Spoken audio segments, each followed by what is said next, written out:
now we will provide you a sketch of solution of some of the questions that we posed during the lectures, and this will complement the content discussed in the lecture videos, as well as this might help you to solve other problems. So we will start with the proof of uniqueness theorem of Poisson equation, which is written here. So it states that suppose you wanted to solve the Poisson equation in a bounded region gamma, as denoted in this cartoon, and the boundary of which is denoted by delta gamma. So uniqueness theorem tells you that as long as you specify the value of phi at each point on the boundary delta gamma or its normal derivative, then the solution of the Poisson equation in the gamma region is unique. Let's try to prove this theorem. We will do that by contradiction. So we will assume that there are two solutions, phi1 and phi2, of the same equation which satisfy the same boundary condition. So we can impose either the Dirichlet condition, which says that phi1 at delta gamma is equal to phi2 delta gamma. So this is the Dirichlet. Basically, you are specifying the function itself at the boundary. Or you can specify the norm and boundary condition, that is, you can specify its normal derivative at each point of the bound. Let's write it down in I1 gamma equal to n dot I2 at delta gamma. This is the Neumann boundary condition. So n is the normal vector to this boundary surface. Now we have to show that if we specify the appropriate boundary condition, either of these two, then phi1 has to be equal to phi, and that will prove the uniqueness theorem. So let's try to do that. So let's first construct the following function, which is the difference of phi1 minus phi,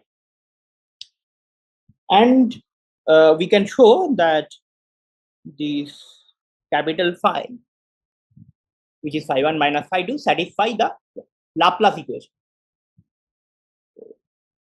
Very easy to show that, because del square phi is del square phi1, del square phi2, del square is the Laplacian, and both phi1 phi2 satisfy the Poisson equation. So we can replace each of them by 4 pi g Newton times rho. This will cancel. So this will be very useful as we go on.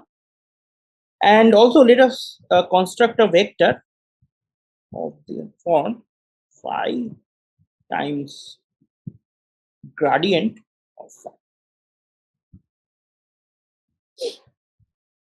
And let's apply Gauss divergence theorem. It says that x of v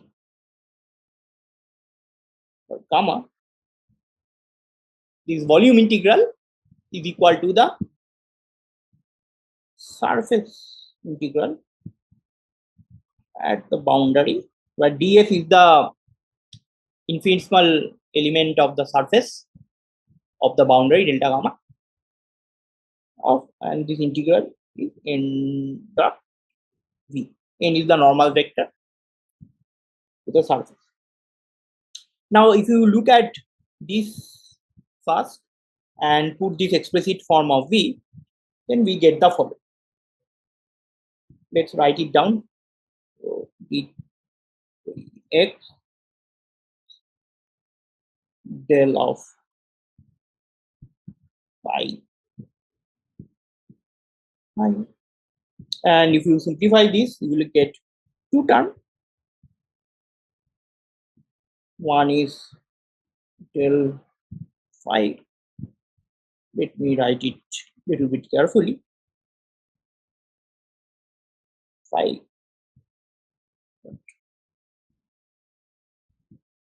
phi plus I times del square phi. Now we have shown that del square phi satisfy the Laplace equation.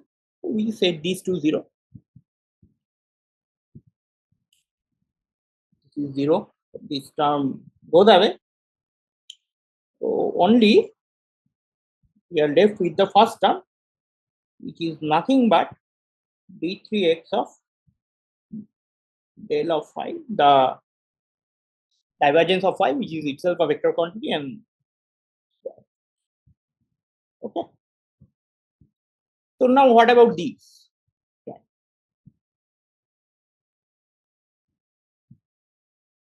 So remember that this term, after rewriting the v in terms of this expression, will vanish. Why? Let's show it explicitly.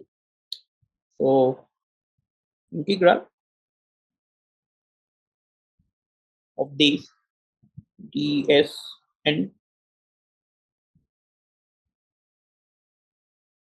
now we replace v by its expression, which is basically I.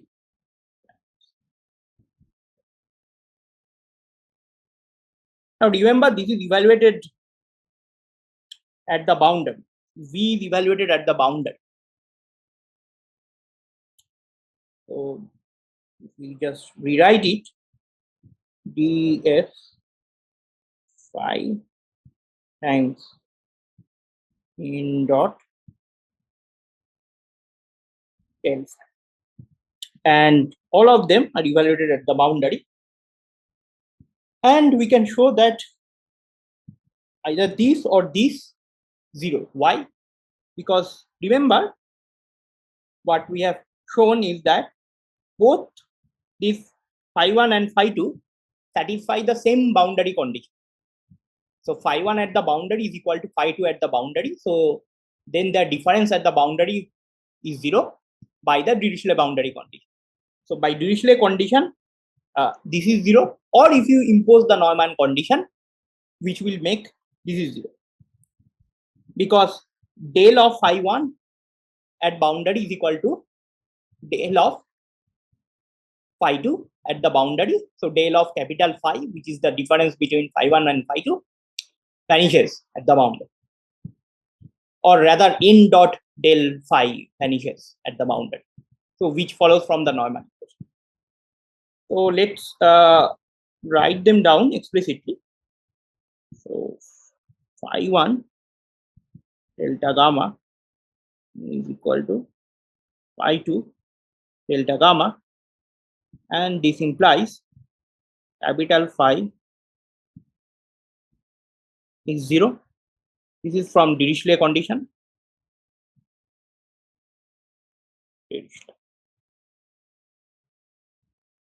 Or n dot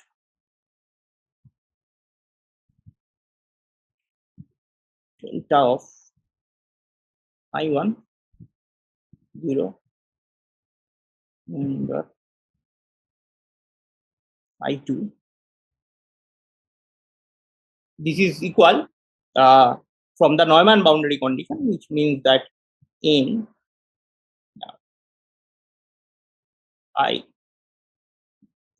this is from Neumann boundary condition.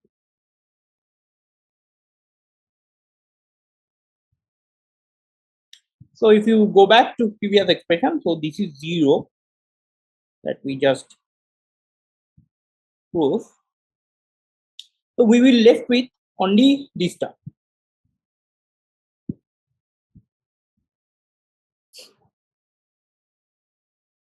From this integral, and because this is equal to the surface integral, so this integral of del phi whole square is 0, has to be 0.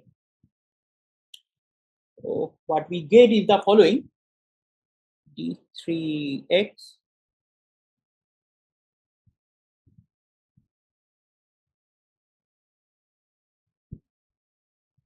Now, look at carefully that this is a squared quantity. So it is always positive, primitive, greater than equal to 0.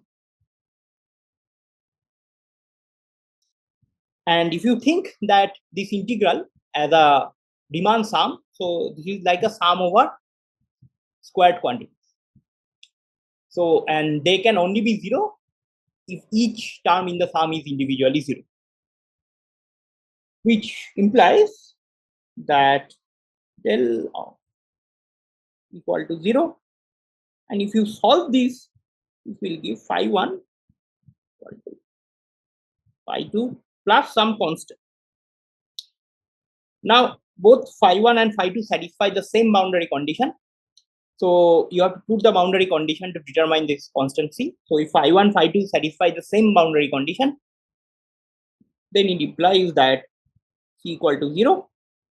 And hence, we have shown that phi1 equal to phi2. And this proves the uniqueness theorem that if we specify the boundary condition, the solution of the Poisson equation in the region inside unique. Thank you for listening.